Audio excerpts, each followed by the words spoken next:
Tiens-toi prête, Russie, les missiles arrivent. Ces mots menaçants sont signés Donald Trump. Sur Twitter, le président américain avertit Moscou de frappe imminente contre la Syrie après une supposée attaque chimique dans la ville insurgée de Douma.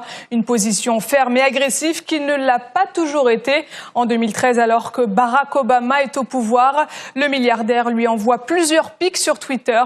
À l'époque, la position de l'homme d'affaires est claire, il ne faut pas attaquer la Syrie. Nous devrions absolument éviter l'enfer de la Syrie. Les rebelles sont aussi terribles que le régime en place. Qu'allons-nous obtenir au prix de nos vies et de nos milliards? Rien. Si Obama attaque la Syrie et que des civils innocents sont blessés et tués, lui et notre pays seront bien mal. À nouveau, à notre stupide dirigeant, n'attaquez pas la Syrie. Si vous le faites, beaucoup de choses terribles vont arriver et les États-Unis ne tireront rien de bon de cette bataille.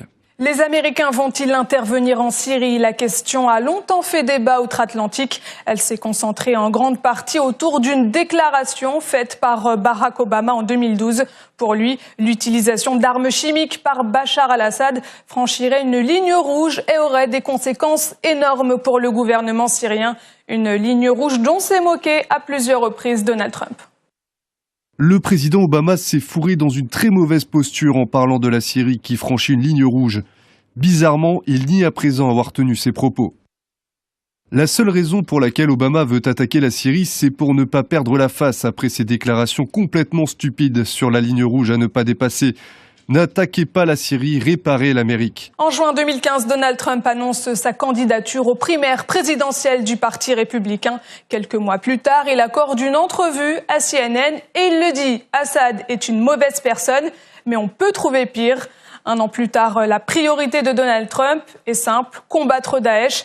Et à l'époque, il ne semble pas préoccupé par les actions du gouvernement syrien ou celui de la Russie, au contraire. Je n'aime pas du tout Assad, mais Assad tue Daesh. La Russie tue Daesh et l'Iran tue Daesh.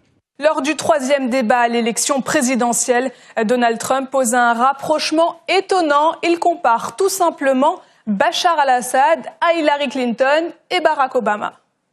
Il est seulement plus coriace et plus intelligent qu'elle et Obama. Il y a 2 ou 3 ans, tout le monde croyait qu'il était fini. Quelques jours avant l'élection présidentielle, Donald Trump attaque sa concurrente Hillary Clinton.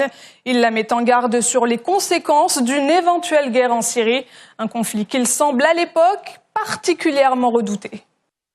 Hillary Clinton veut lancer une intervention armée en Syrie. Cela pourrait très bien mener à la 3e guerre mondiale. Une 3e guerre mondiale, rien que ça.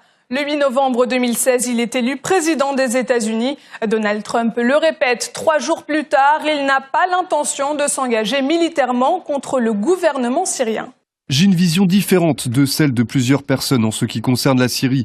Je pense que nous combattons Daesh, que la Syrie combat Daesh et que nous devons nous débarrasser de Daesh. Actuellement, nous aidons les rebelles contre la Syrie et nous n'avons aucune idée de qui sont ces personnes. Nous allons finir par nous battre avec la Russie. Un éclair de lucidité qui n'a hélas pas duré très longtemps. Avril 2017 marque un revirement à 180 degrés dans sa position. Donald Trump démontre que sous sa mèche blonde bat un cœur d'enfant. Réaction qui fait suite à une attaque chimique présumée dans un fief djihadiste du nord-ouest de la Syrie.